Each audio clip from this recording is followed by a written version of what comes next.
Bueno, lo primero que diría es un poquito entender el escenario que nos trajo en definitiva esta pandemia, digamos, como situación absolutamente inesperada,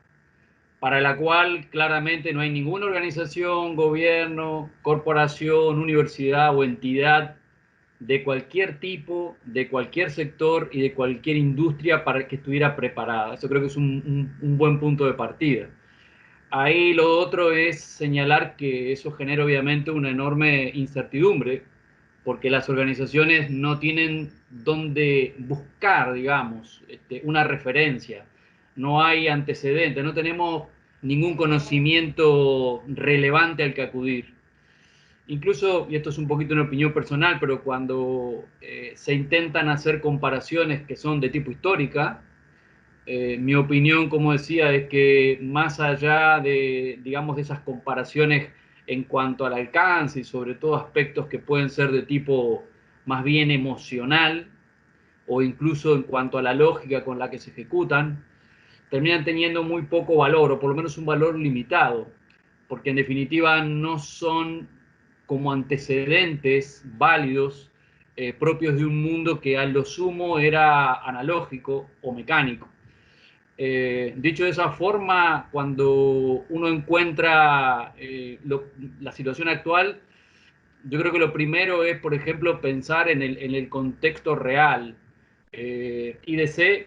una de las principales consultoras o de las consultoras líderes en cuanto a estudios y predicciones, a fines de octubre del año pasado, hacía daba cuenta de uno de sus reportes mensuales, obviamente antes de coronavirus, ¿verdad? O sea, estamos hablando de octubre de 2019, y indicaba en ese momento que el fenómeno de la transformación digital y el impacto en la economía alcanzarían para dentro de 3 años, para el año 2023, un hito que hasta el momento no conocíamos y que de alguna forma es histórico, que se denomina la supremacía digital. La supremacía digital es el momento en el cual la economía digital supera en tamaño, en valor, a la economía tradicional. Es decir, que más de la mitad del producto mundial, del PBI mundial, es impulsado por productos o servicios que son transformados digitalmente. Y hago esa referencia porque creo que tiene que ver con qué es lo que estaba pasando antes de que llegara la situación o este contexto actual. Y en esa situación, hoy, digamos que no hubo opciones. Lo que creo que nos está pasando y lo que le pasa a las organizaciones, y que no es tan simple hacer una sugerencia o una recomendación,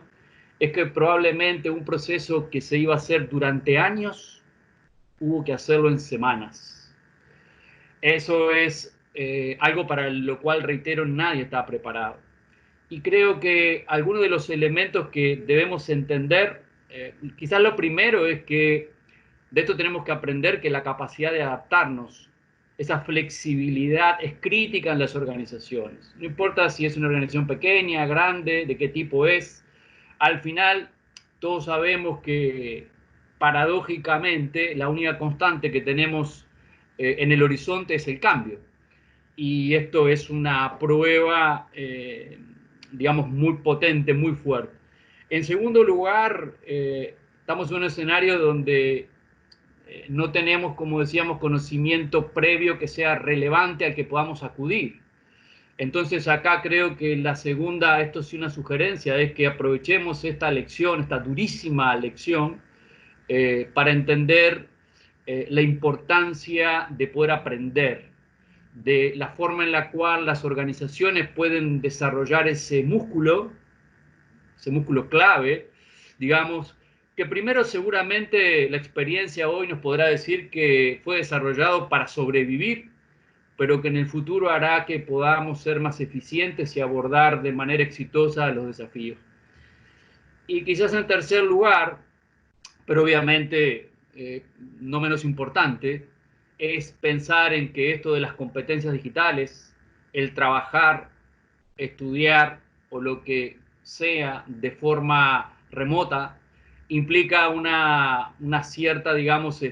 flexibilidad, dependiendo un poco del contexto,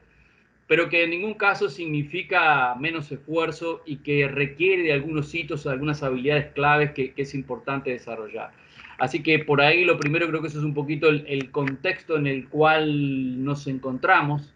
y tendríamos las organizaciones de todo tipo que mirar esa realidad y tratar de tomar partido de la dura lección que nos está dejando esta pandemia.